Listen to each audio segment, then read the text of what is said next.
Good morning, good afternoon, good evening, wherever you are joining us from in this great big world today. I want to welcome you to today's webinar on the AMEC GEO Principles. I'm Johna Burke, the CEO and Global Managing Director of AMEC, the International Association for the Measurement and Evaluation of Communication. AMEC brings together professionals and organizations around the world to advance credible, transparent, and evidence-led measurement and evaluation. And as AI reshapes how information is discovered, interpreted, trusted, our profession needs rigorous and responsible ways to understand and measure this new environment. Hence, the GEO principles. So these principles actually grew out of conversations and a session at AMEC Day in London in 2025. And following another AMEC Day in March in New York, we will return to London for AMEC Day on AMEC AI Day on November 4th, headline sponsored by EMM, eMedia Monitor. So the registration will open soon for that event, but our call for speakers is open now. And as are the entries for the AMEC Global Communication Effectiveness Awards. And that awards ceremony will take place on November 5th in London as well. So you can come for AI Day and then come for the awards. So before we begin, I have a couple of housekeeping notes. Please add your questions to the Q&A section of Zoom, not the chat. Sometimes the chat gets a lot of back and forth and we don't want to miss any of your questions. So if you can please make your questions available in the Q&A, that will allow us to moderate those effectively and efficiently for James. And it will help us create kind of a nice streamlined discussion where we make sure we capture all of the issues, all of the challenges, all of the questions that were raised. And so we'll try to answer as many of the questions as possible today in the live session, but any that we don't reach during the session, we will include in the recap, which we'll post within 48 hours. So this is being recorded, and everyone who registered will receive the recording within 48 hours. So I would like to also thank the members of the AMEC GEO Working Group because they contributed a lot of time, expertise, effort, and a lot of rigorous debate in the early part of this year that gets us to where we are. And these principles were led by James Crawford, our presenter here today, Mary Elizabeth Germain, Ben Levine, Matt Oakley, Amber Doherty, and Rob Key. And for those joining us today, thank you for helping turn this emerging and often confusing area into practical guidance for the profession. We really do appreciate your leadership. So, it is now, without further ado, because he has a load of information to share, and this could technically be, I think, a 19-hour webinar, but for the sake of everyone's sanity, we are crunching it down into a single hour. So it is my pleasure to introduce today's speaker, James Crawford, the Managing Director of PR Agency One. As I said, James led this working group behind the AMEC GEO principles and has played a central role in shaping a more credible and disciplined approach to measuring visibility across generative AI platforms. Without further ado, James, over to you. Hi, everybody. I'm James Crawford. John has already introed who I am, so I don't need to do the next slide, but here we are. This is me, Managing Director of PR Agency One. We've won a lot of awards, Agency of the Year, that sort of thing. We're well known for tracking digital outcomes in our PR, been strong in search for a couple of decades now, and GEO is a natural extension of that. But you're not here to find out who I am. You just need to know that I co-authored the Geo principles with the team that John mentioned, and I'm going to talk you through those today very briefly, but then get on to how things are moving and how to implement them. So every presentation in the world starts with massive, great big statistics for everybody to take a screenshot of or to take a photo of. 350 billion prompts worldwide. It's a $4.2 trillion industry. Guys, that's not me. I'm not going to do that today. Sorry if you're there for that lovely big screenshot. I'm more about lots of actionable insight. And I think on the next few slides, you're going to get something that's a bit better than just a few screenshots to post on your LinkedIn. Um, So let's start at the very beginning. What I'm going to cover off today is I don't know how many of you have actually sat through previous talks from me. You may have been at the AI Day. You might have been at the summit. You might have been at the other places where I have talks about this. So I don't know whether you're up to speed on the AMEC GEO principles or not, but the first couple of slides are going to set the scene, why we did it, what the principles are. We all get on the same page, and then we move on with some new insights that I think we can all take away and implement as part of our work. So, why am it got involved? So, AI discovery is obviously a massive measurement problem, but what we found when we were creating the principles and talking about AI is that everybody was focusing on visibility, a visibility score. What's my share of voice in LLMs? Yada yada yada. For me, that felt like a vanity metric, and we've seen vanity metrics before in PR. Let's not mention AVEs. I just did. But so there's a vanity metric piece there. There's also a few challenges with how these scores are measured, how the trackers track what they do. And I'll come on to why as we go through it. So what we needed as industry was a more robust approach to tracking geo and our visibility and what kind of impact we're having with LLMs. So we created the Geo Principles. Some of you may well have been at the summit, some of you won't. But the way the principles work is they focus on seven principles, but the core focus is on the concept of triangulating three data sets. And we talk about downstream and upstream. I'll explain what that is. So downstream will be outputs from an LM or an AI output. Upstream is before the LM, the things that have shaped the training data or the search or that kind of piece.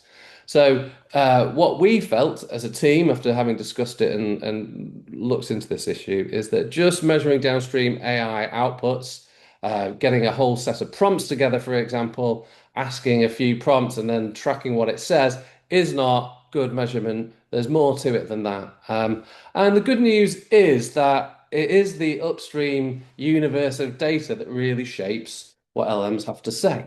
You will have seen a million different studies, often competing with what they say in terms of earned media driving 80% of LM visibility or the citations, or it's search. And if you go onto Twitter, there's countless SEOs saying it's all SEO. SEO is driving LLM outputs. The reality is it's both those things working together. There is no hard and fast percentage of how it all works. Lots of the different LLMs work slightly differently.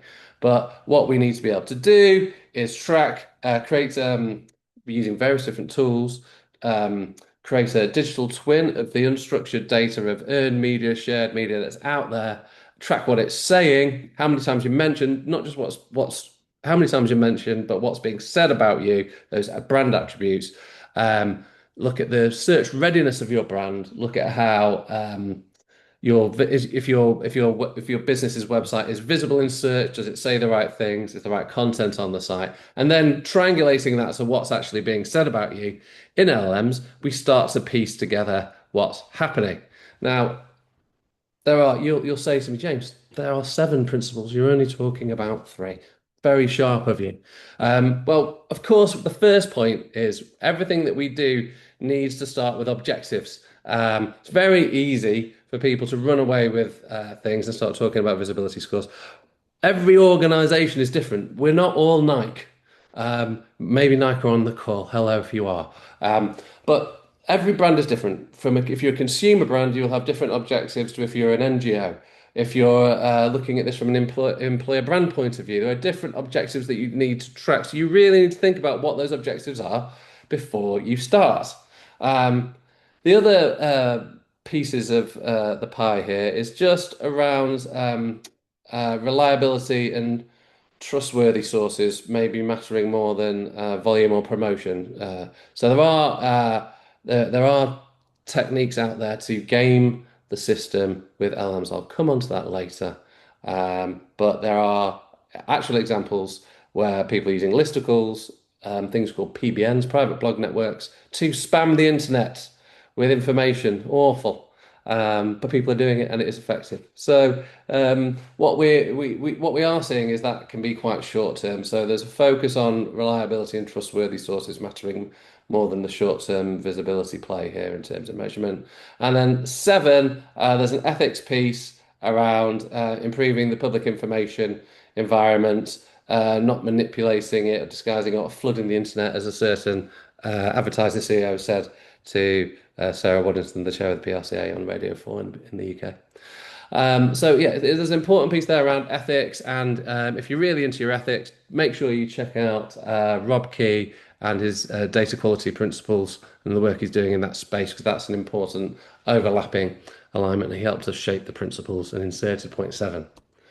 So, what does that really mean in plain English? So, I love a good TLDR, too long did not read, in case you've not come across that acronym. So, yeah, objectives and stakeholder information needs. Make sure you've taken on board that piece.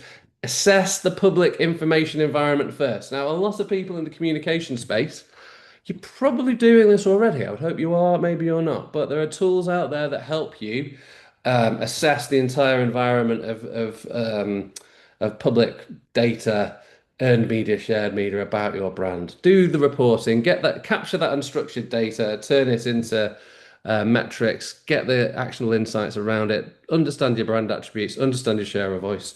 Look at your search visibility and how visible your website is. Make sure that's all being done.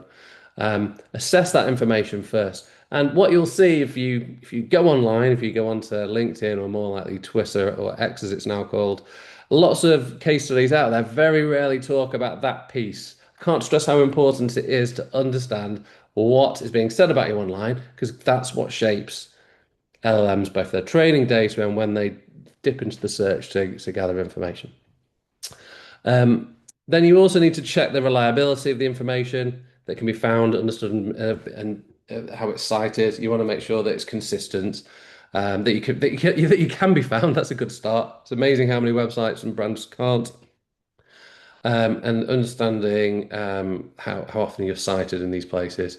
Um, Testing AI outputs for transparently across different prompts and tools and markets and times a really important piece of those principles. Not only should you be using a tool or build your own to test and measure what's being said around a number of different prompts, as many as you can do. They can differ greatly across different markets and also at different moments in time. So that is a constant battle, really, from a measurement point of view. But the most important thing is always push back. Make sure you're separating visibility from outcomes. Try and connect it to trust, awareness, behavior impact. So we're getting to the end of the catch up, if you like. If you're used to watching TV series, we're having a little catch up. If you want any more information on how to do that, what the principles are, well, they are available online. There's also this handy practitioner's guide that was written in May. It's amazing how over time it still has held up and is a strong source of information for you to find out how to do this in practice. So, what has changed? Remarkably, it's been 2 months since we launched them. The I was worried that what might happen? Will a new LLM come along and completely change the way this is done? Who knows? Luckily, the principles still hold true to this day, and that was always the aim of designing them. But also, a lot has changed. So let's just go through a few of the things that counts. So first and foremost, one of the biggest updates is that Google, via Google Search Console, has been giving you information into the amount of impressions that you're visible for within Gemini, definitely, and with also AI mode, that kind of thing. This is a patchy rollout. It's still a test. I've had it in my Google Search Console. It's disappeared. It's come back. It's still under test. It's a nascent area. You should keep an eye on your Google Search Console. If you don't have Google Search Console, go and find it within your organization. If you don't have one, go set one up. They're really useful. Two, Bing. Not many people use Bing. I think it's about 5% of all searches worldwide. But Bing is used by certain LLMs, but also it's got a search console too, and in there it can tell you a little bit more information than Google's does, but albeit more, I think, focus on Copilot. But what it does, it rather than just giving you just impressions, it does also tell you a bit more about around the citations, the cited pages, and the grounding queries. Three, Profound is obviously one of the leading tools. There are other tools out there like PKI. So all these tools are used to track prompts and models and sources, and they have increased the granularity of how they measure across the different LMs that are out there, which is quite useful. Um, since May, which is quite remarkable, Google's come along and rejected a whole load of stuff that is being pushed as gospel. You may have heard of things like schema, markup schema on websites that is apparently one of the most influential areas for influencing LLMs. You might have heard of LLM's text, which is a file that you could put on your website, a bit like robots.txt, to tell LLMs what to crawl on your site and what not to crawl. And you've maybe even heard about people talking about chunking of content and other inauthentic mentions around listicles and stuff. Google has rejected a lot of these things as being hugely influential. Its main advice still is write great content, accurate content that is accurate around the brand. And that is engaging and interesting and relevant to your audience. That is what you need to do from a website point of view, at least. Um, Caveat to that is I don't always listen to everything Google says. Sometimes their information might be self-serving, have been known to cover up flaws in their own technology. But yeah, it's interesting that Google's come out with that.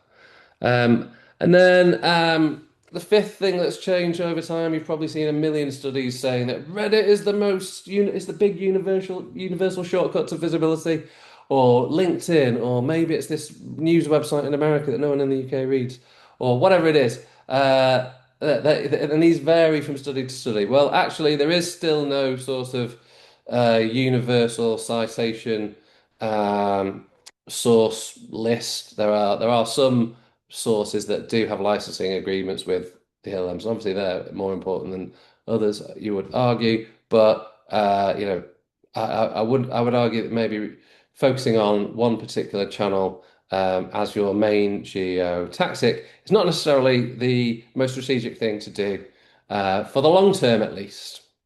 So a lot's changed.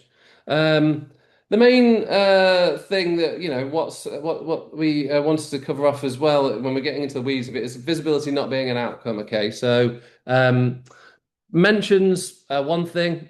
You can see when you run these tools that you can track how many times you mentioned. But what's actually is probably more important is the framing. And a lot of SEOs, when they talk about geo, they'll talk about brand mentions.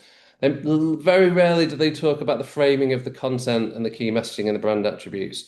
So what we need to do is make sure that people are kind of pushing past even those two things into the evidence gap around behavior and impact. So visibility is not an outcome, and it still isn't. But we are seeing more, maybe more conversation in the public domain and in the professional domain around framing. And I think framing is an interesting way to talk about brand attributes, key messaging, things that a lot of PR people measure to this day anyway. Other reasons why I think when we're just getting into the reason why we've got to be careful about visibility tracking is that kind of the reality still exists. And apologies if you'd seen me talk about this before, but 50 prompts or whatever you get with Peak or Profound or whatever it is isn't a universe isn't a huge amount of prompts in the first place, and we don't know how many prompts are actually out there in the wild. We've talked about billions on the first slide, 350 billion or something like that. So there's a lot of guesswork around the prompts that are being measured. People are choosing to create synthetic prompts, and there's no universe of data like there is with, say, Google keyword data. So people are really guessing. So we've talked about this information, this data being directional. it's telemetry in a way. It's just an output from a machine, but it is kind of useful. And the other reason why these prompts, even if we did have an idea of what people might be asking, with LLM prompts, if you're more inclined to answer, ask a long question. So going from 5 words to 7 words might be the difference between 100,000 and 10 million variants. So you can start to see how measuring things based on a prompt data set starts to unwind fairly quickly if we're not measuring the upstream brand reputation piece. The other piece that's still coming out time and time again is a lot of people lazily overlaying search terms into the prompt environment. I've picked an example here. Best crisis PR agency might be something you might search for in search, and up when you put it in search, up comes ranking, snippets, links, and clicks, and you can take your pick of what to click on. In an LM, we might have a slightly longer term a longer phrase like "We are the UK corporate comms team preparing for regulatory scrutiny." Which advisors understand media policy, search visibility, and measurement? A completely different question. It might not even say crisis PR in there. So, whoops, I've skipped on.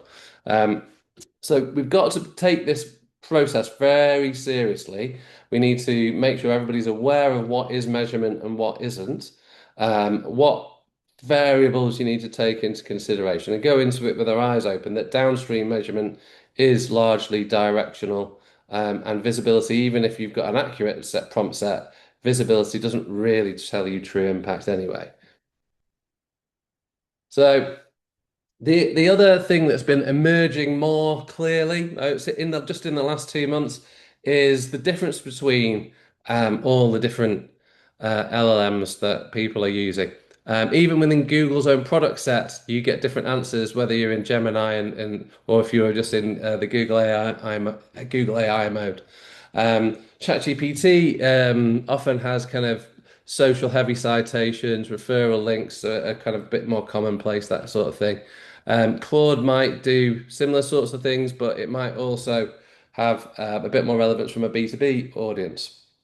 So you've got to really not only track one LM, but you've got to track more. And some of the tools that are out there can tell you how you're doing across the piece there.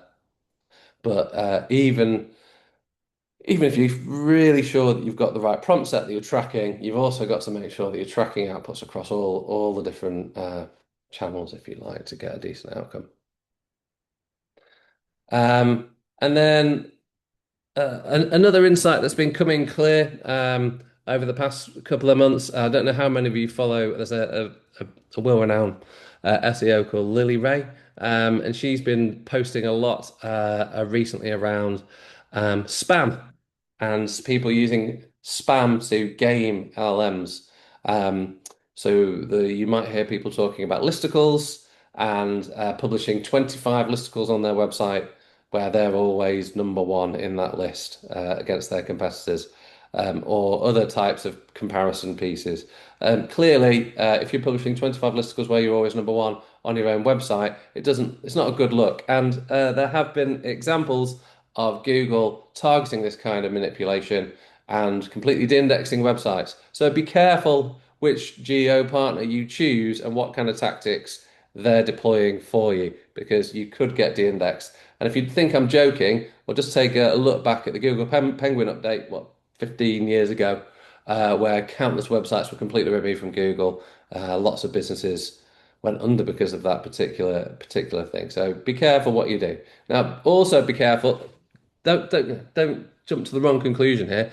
I'm not saying listicles are bad. We use listicles as a PR agency, but we often contact journalists and try and get included in other people's listicles. I tend not to use them to be content on our own site to manipulate LM outputs. So that's what's changed. Hopefully that was a good overview. You've got to see what the principles are, and I've given you a little bit of information into what's just changed in those short 2 months. And over the coming months and hopefully years. At AMEC, we're going to continue to update you ad hoc as these trends and things and insights emerge, and then probably at a different cadence, probably annually, we'll look to update the principles and see whether there's anything that fundamentally needs changing. But there you can see very quickly, it's a fast-moving environment, lots of things changing, lots of things to take on board. So we move into point two, how to do this in a little bit more detail. So technical SEO. Who owns GEO? I wanted to pop this in here because it's something that's kind of um, had been annoying me, I would say, for the past uh, for a long while. Is that there's lots of people claiming that they own Geo, and well, is Geo even a thing? All these types of conversations. Actually, it's not an SEO thing, despite what they might be shouting about on Twitter. It's not. If you go to the PR industry events, PR says this is a PR thing. PR owns it. Um, is it an analytics thing? Is it a marketing thing? Well, it's a cross-functional thing, I'm afraid to say. If you're involved in brand and brand reputation and PR and search, you've all got a seat at the table, and there is no kind of one area I think that kind of really owns this. It's very much kind of a brand reputation piece, I would say. So. How do you measure brand? Well, there are other tools available. We've got our own one of our brand. There are tools like Brandwatch and Inclusive, of course, and there are others that I haven't named here today. So the first thing that you need to do, rather than focusing on a shiny new tool like Profound, is understand your entire universe of um, brand information. So there's some of you, if you're AMEC members, I'd hope you're doing this already, which is good news. It's making a lot of what AMEC members have been doing for a while a bit more relevant and a bit more digitally relevant too. So you need to download or use a tool to model the entire public information record about your brand. That's all your earned media, all what's being said about you on social media, um, owned content that might pop up, other things, review sites, whatever it is. And that obviously that's a big job, and the bigger the brand, the bigger the job. So you might want to create a sample of that. Sometimes call it a digital twin to understand these things. Um, and you look at these are some of the classic things you might look at. Probably most of you or some of you know this already, but share a voice. You need to understand what's being said about you and your competitors on the subjects that matter to you. The key messages, we need to track those brand attributes, kind of like key messages, but you want to make sure that what you stand for is being tracked. I think focusing on brand attributes is a really important way to kind of level the playing field, I think, when it comes to this area, because you might find that you haven't got a natural, just one competitor in your market. You might have a competitor that just dips into your market, but is huge. Well, they're not a like for like competitor. They're not exactly the same. So by focusing on brand attributes, you could compare I don't know, an Apple with another tech business that's a lot smaller by focusing on the particular brand attributes that matter to you and creating a smaller universe of public information that you want to track. You can look at the sentiment, the framing of that. You can look at the source authority. You can look at competitor comparison, but. So long being short, there's no one way of doing it. I'm not here to say you must do it this way. Please do it that way. There's more than one way to. I was going to say, but more than one way to skin a cat. That's an awful British phrase. But there's more than one way to skin a cat. So you can. There's lots of different ways to do this piece of tracking here. So yeah, do this, do it well. And this is the bit that all the Twitter case studies miss. Why? I don't know. I think it might be because it's difficult or it's expensive. Um, it doesn't have to be both those things. Depends on where you're at from a budget point of view. But yeah, there are loads of tools to do this. Lots of measurement experts out there that can help you do it. There are freelance measurement experts, some really good ones who are AMEC members, by the way. There are companies like my own Sensor Insight that do that for organizations of all different sizes. If you really wanting to go in at an enterprise level, the inclusives, brand watch, they've all got the teams which can manage that for you. So do that piece, do it well, and then we start to triangulate it across other sources.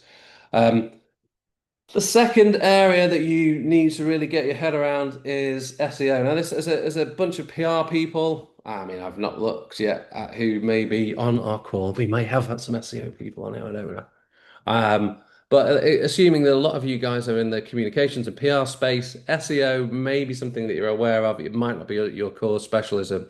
The most important thing here is to work with your SEO team to understand whether your website is indeed set up well from a technical perspective to be visible. And there are various tools already out there to do that and approaches to it. I'm not here to do a presentation on SEO. I said to Johna, actually, we should probably do an hour-long presentation just on this area separately. But the important thing, rather than focusing in on schema, on LM text and some of these other things, that structuring, chunking of data and things like that, focus on your SEO. Because if you focus on your SEO, your schema is going to be good anyway, guys. There might be some little tweaks you could do around schema, but by and large, if you've done your SEO properly, your schema is going to be in place. So why just focusing on that one niche area seems a bit strange to me.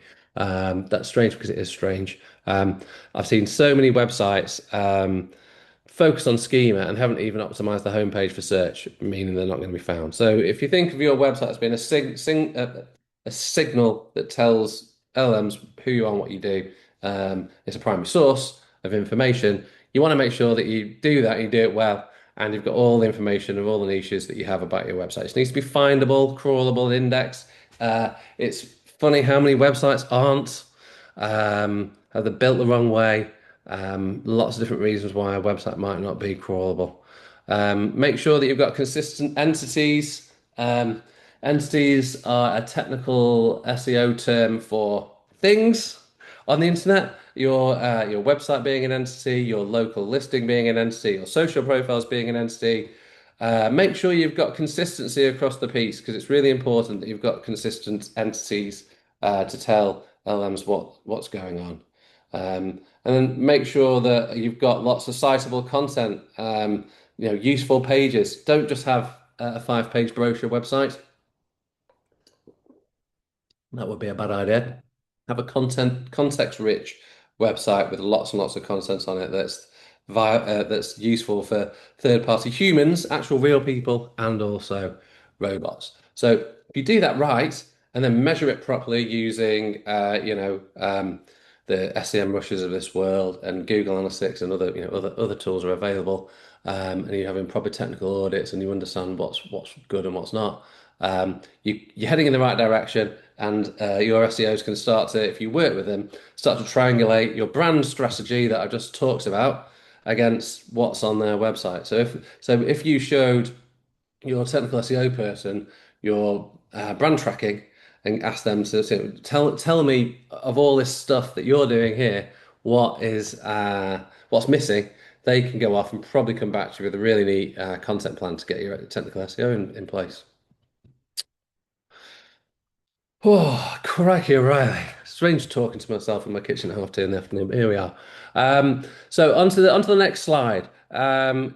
Grounding sources don't equal citation, don't equal mention. So this was another area that I wanted to talk to you about here today, because this is something that I'm going to table to put forward into the next set of principles around measuring visibility.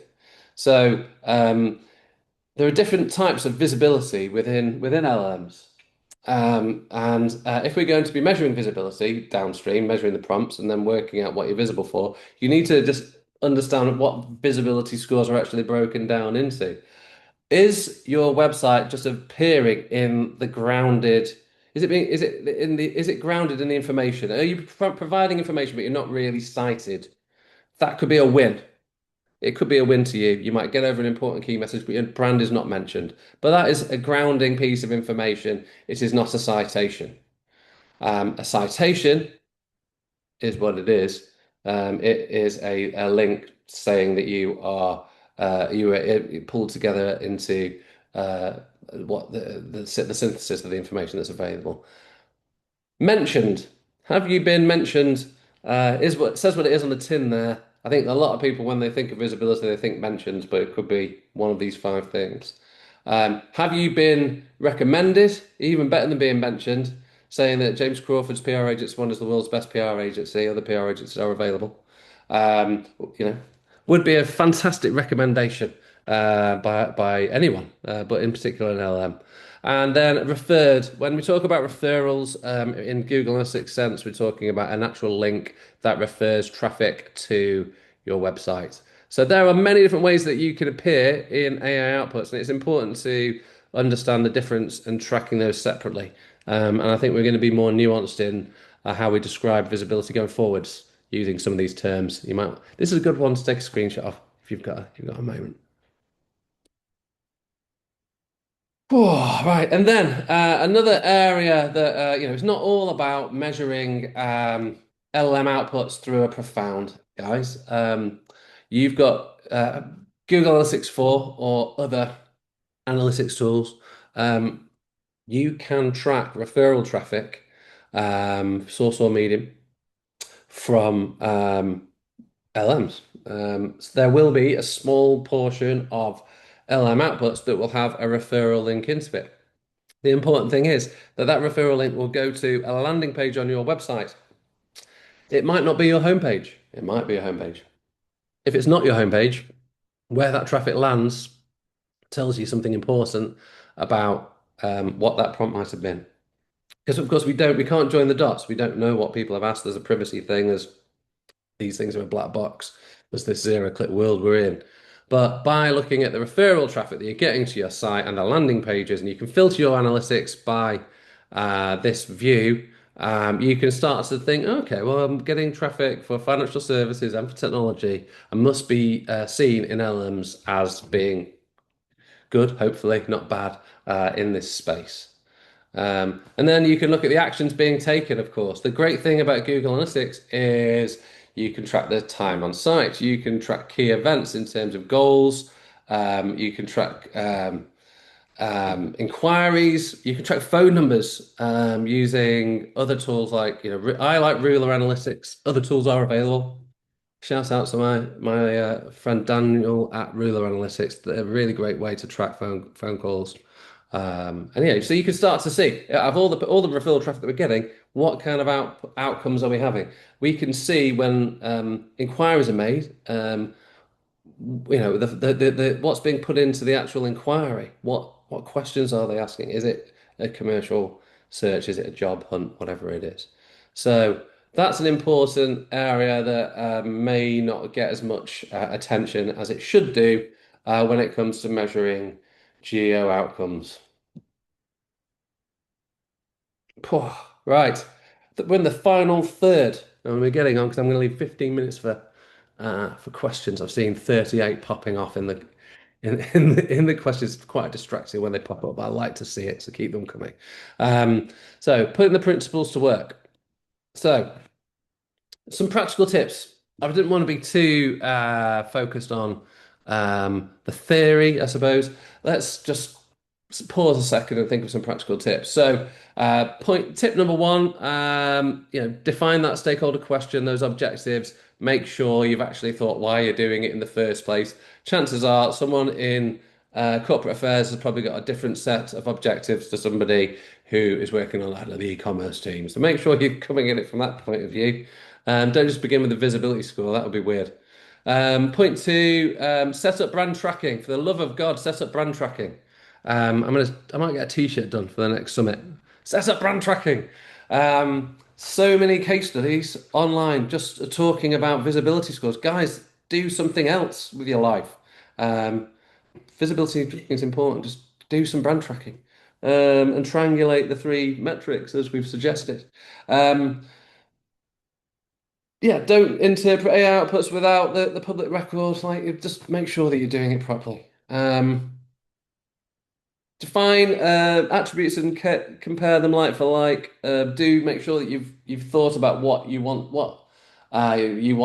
these LMs to say about you. It sounds obvious, but some people don't always think about that as they want to make sure that the comm strategy is following through to the LLM outputs, and these measurements are being tracked. Um, and also, when you are looking at brand attributes, don't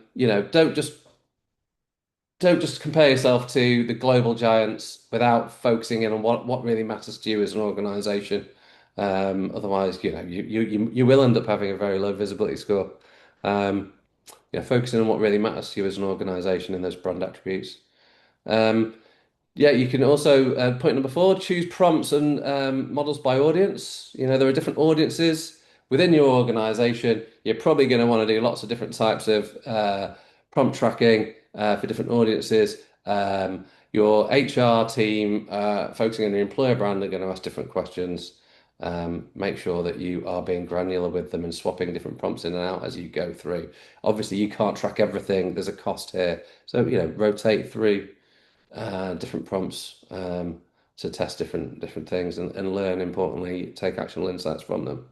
Um, yeah, do get a nice early baseline and document them. Don't just leave them within the tool, export them because if you don't start tracking these things early, well, a lot of the tools are time sensitive. The LLM prompts aren't historic. Google Search Console only gives you what 16 months of data. So make sure that you are tracking things and exporting them into some sort of database if you can. You don't rely on ad hoc screenshots. We've all been there, but probably best not to. So, interpret the evidence honestly. I think that's the important thing. Be open and honest with people as to what you can and can't measure. Now, it's really tempting to give your CEO a visibility score. I say we're 100% or 80% visible in LLMs, and he'll be really happy until he's not. Um, you know, Try and educate people within the organization about what you can and can't measure and how this is a measurement journey that doesn't just stop. You don't do this once, you do it every quarter or do it every month or however regularly you do it. And you're taking actions from it, improving it all the time, and try and take your stakeholders on the journey.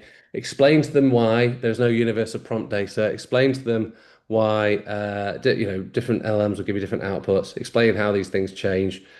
Um, Try and explain to the SEO team why they need to understand the whole brand universe that's out there, rather than just focusing on visibility or something like that. Try and have that kind of honest conversation with your colleagues because this is a multidisciplinary uh, measurement area. Um, so some do's and don'ts there. Try and have those separate events to track. Look at the public record. I think I'm starting to repeat myself now in terms of try and look at, from an SEO perspective, your findability, your visibility, and what traffic you're getting from that rather than just like schema data. Try and be accurate. So, accurate in your language. Don't just track mentions, track citations, track referrals, call them what they are. You'll have a better measurement outcome. And the hardest bit is focusing on outcomes rather than KPIs along the way. That's the hardest bit to track. But try and capture as many outcomes as you can. I've mentioned a few in terms of, inquiries through websites, that sort of thing, or actual behavior change, or however you do it. Actually, a lot of tracking the AI measurement piece. There's a lot of old school PR measurement wisdom and market research that needs to be deployed to do this properly. Cool. I think we're nearly there, Jonna. I, th I think this is the last slide. So I'm leaving it with you. Measure the whole environment, not just the downstream piece. That if you can take that one thing away, do that. Challenge those cases that appear online. Challenge people who are giving you reports. Johnny, are there? Hello, how are we doing? You did great, James. Thank you.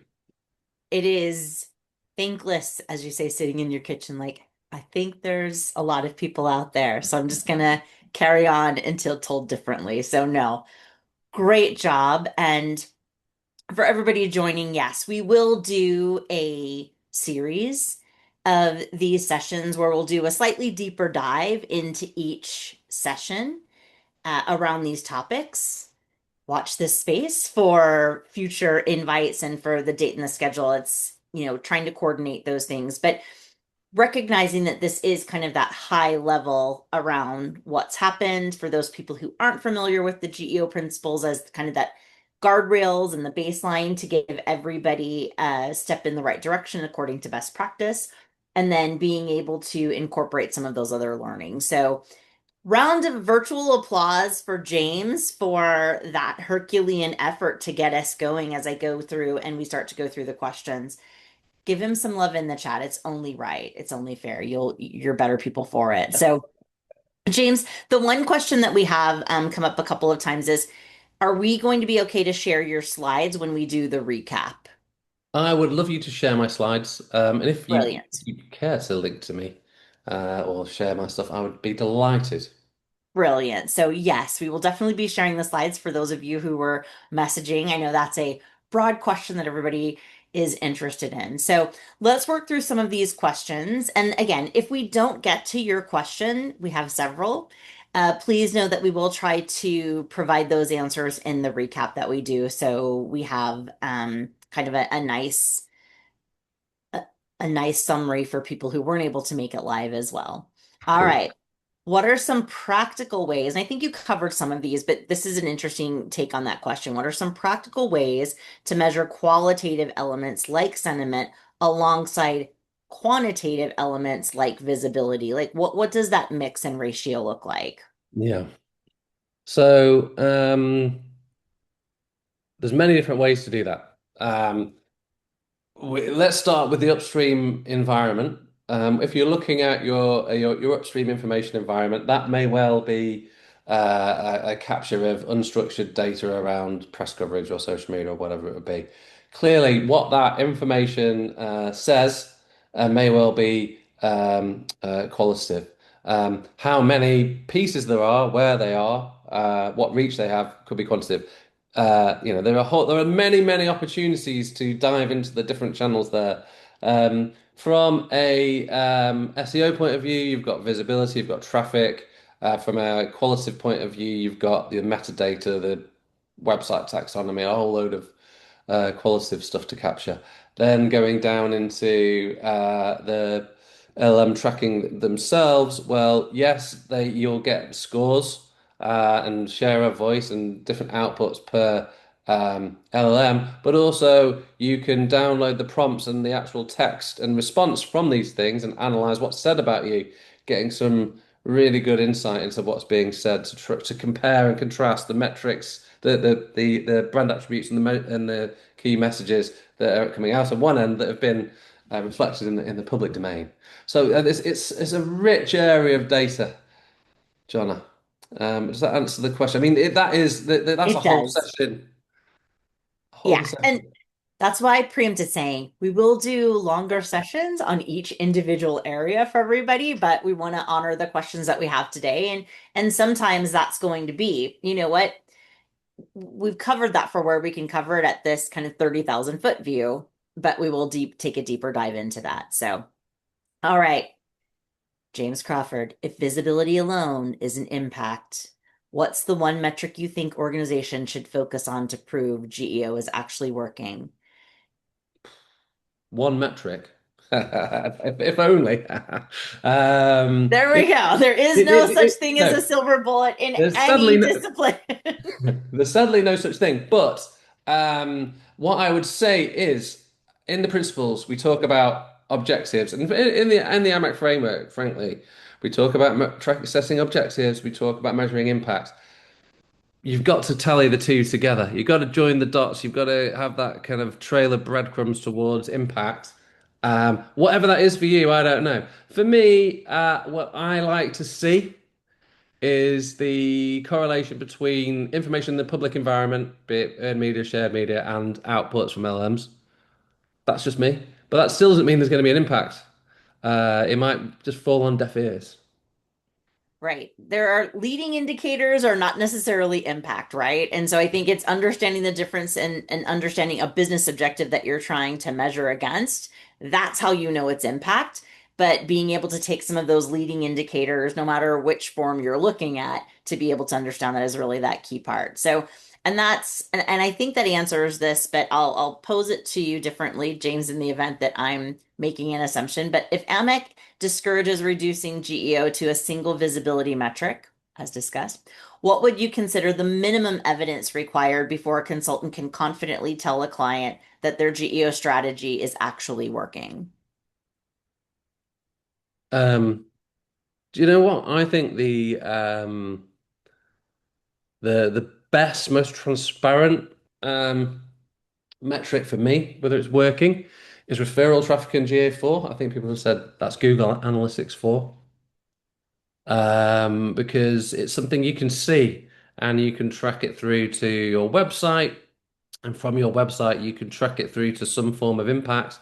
That's a lovely, very simple way to demonstrate this is working. And those referral traffic from those websites might go up and down as the LLMs offer you fewer and more and fewer links at their whim because they are the AI overlords that oversee us all, and they might change it. But all things being equal, if we can start to see traffic coming to the site and that site is converting to become, I don't know, with AMEC, a member, what a wonderful win and way to show that your campaign is working. Great, great. All right.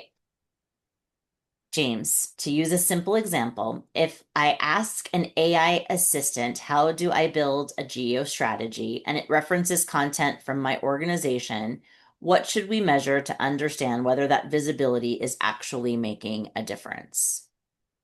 Oh, right, so there's a lot there. So you say they asked the AI chatbot first. Right. Is that kind of materially relevant to the question? I'm a little bit, it's distracting me a little bit.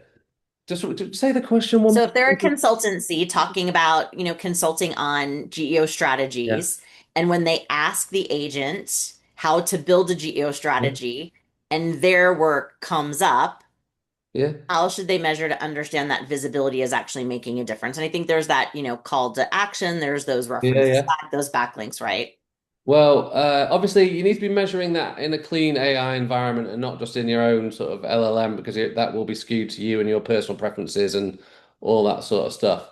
But yeah, so say if you're tracking that in the right kind of way and you're visible, what you need to be able to attribute is what kind of impact is that having.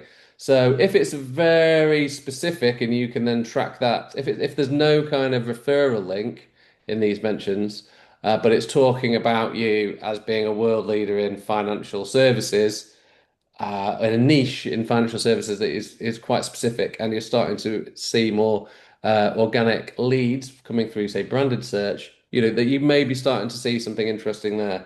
I've mentioned the referral traffic piece. You know, that is just the cleanest way to track impact. But you know, this comes on to one of the biggest challenges in this zero-click world. It's very much like PR was 20 years ago, where we were measuring press cuttings in newspapers. A lot of the time, LMs don't have a link. They have a mention. It creates brand salience in the mind of your customer, and they go off and they do something with that. So tracking that is, I mean, that's as hard as tracking brand salience in the real world. And there's lots of people who kind of do that kind of measurement for a living, and it's a bit too complicated maybe to cover off on a in a Q&A. But I would look at trying to look at the clean data sets like the referral traffic nice and clean versus how do you measure brand salience in the real world? The big question. Great. Thanks, James. Next question. How do we link upstream and downstream metrics and find collaboration to correlation to define its true impact to inform and justify investment? Because in the past, we would use the Barcelona principles with the output, outcome, outtake, impact framework. Would GEO measurement work with this same framework? There is only 100%. one correct answer, James. Thank you. The answer is it's completely aligned, which is great. So yeah, it's completely aligned. In fact, you know the brand tracking piece is largely how what you might be doing as part of the Barcelona principles anyway. A lot of the sort of the more digital metrics again fit perfectly into this, and I've been using a lot of these metrics with my own organization completely aligned to the framework, the Barcelona principles. So yeah, totally, completely aligned. Yeah, they sit nicely in all the different boxes around outcomes, outtakes, and impact. So um, we probably could do a little seminar on that one, Johnny. All right, earmarking that. The list is long. So look for great professional development throughout the fall, I think is the is the takeaway, everybody. Watch this space. All right, James, the next question. I work in the humanitarian sector where budgets are limited and making the case for comms measurement tools can be a tough ask, but measurement still matters. Are there zero cost solutions that you can recommend? Yes. Um, so I mean, you're not going to be able to. Unfortunately, I think Geo has made measurement a bit more expensive because there's three surfaces you need to be measuring, really. But there's no reason why, as a small business or an NGO, you can't be doing the SEO piece if you're SEO minded yourself. If you're not, you've got a bit of a learning curve there, unfortunately. From a brand tracking piece, again, I don't know how you currently do it. But you don't have to spend, you know, £25,000 on a brand watch license necessarily. You can create your own dashboard to do that. I'm not saying you need to go out and buy a load of subscriptions for that. There are different ways for you to try and piece that together. And then from a LLM tracking point of view, well, you can build your own tracking through the APIs that are available. Again, that there's a little bit of a cost associated there with that. But if I was to go totally free and wanting to just track things, I would look at the Google Search Console data, which is still in test. It's not always visible, and Google Analytics is a nice little overlay to see. If I'm not guessing, if my website is not getting any referral traffic from any LLMs, you probably aren't visible in any LLMs. Um, frankly. All right, this is gonna be our last question. And then, like I said, those that we weren't able to get to, we will try to answer in the recap for everyone. All right, do you see paid ad gen results becoming a thing in the future? Put your futurist hat on for the last couple of minutes. Yeah, 100%. I mean, I said before AI, way back when, that I cannot wait for the LLMs to create their own advertising platform because when advertising platforms come on board, you've usually got some really good data that you can steal. So if you look at Google AdWords, there's loads of AdWords data that you can nick for insights. Obviously, the downside is that the results could become rubbish. I get that. So do I see the bit a role for paid in the results? Yes, I do. Do I think I do? I also do see paid results being pulled through into the organic results of LLMs as well, which is a little bit weird. I think it's an anomaly. I don't know if it's meant to be like that. So there's many touch points for paid. I don't think it's necessarily going to be a bad thing if it does roll out. Let's hope it's a better advertising platform than Meta's from an insight point of view, anyway, and it's more like the Google one. Ending on that shady note, thank you so much, James. We really appreciate your thought leadership and all of the work of the GEO Principles work group. It is, I mean, I think, as we've discussed here, there's going to be more learnings that we need to do that we can drill down into. So it really gives context and it gives application for everyone. But to be able to consolidate all of this today in the format that you did is really exceptional. So thank you so much for making this possible. And we will look forward to continuing on the conversation and can't wait to see what comes out of this year's AI Day since all of this work that is so timely and so important has come out of last year. So, everything to look forward to. And we hope we'll be able to welcome many of you to AI Day in London to be part of that and to help us stimulate kind of the looking around the corner for what's next in this great, big, crazy world that we can all navigate together. Please keep an eye on the AMEC social media channels for updates on upcoming events like this webinar and other paid events to be able to bring together the community and the industry around important topics. So, thank you all so much for taking your time. We appreciate you and look forward to receiving the follow-up information in the next 48 hours. Thank you all so much. Take care.